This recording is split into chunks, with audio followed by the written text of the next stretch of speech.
Gulatin mo sila kunwari di mo kaya, tampay sa mga taong di naging madaya.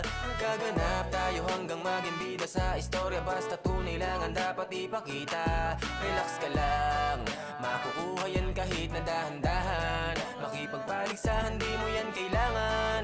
Mas maraming magugulat pag nanalo nang di nakipagpustahan. Ako sa'yo, kalmahan mo lang. Mga problema sa tawa mo idaan. At mas mabuti kung mag-isa ka lang. Mga di naniwala ay gulatin mo na lang. Kung isipin na posible, madami nang nadali at nang hinayang dahil nga hanggang doon na lang. Palagi lang isipin, panalo ka pagising mo sa umaga dahil iyong ginaganapan. Gawin mong natural ang buhay at magpatunay. Kahit di madali ang makibagay, sa una lang wala pang kulay. Dapat kang masanay kung paano gagamitin ng iyong husay.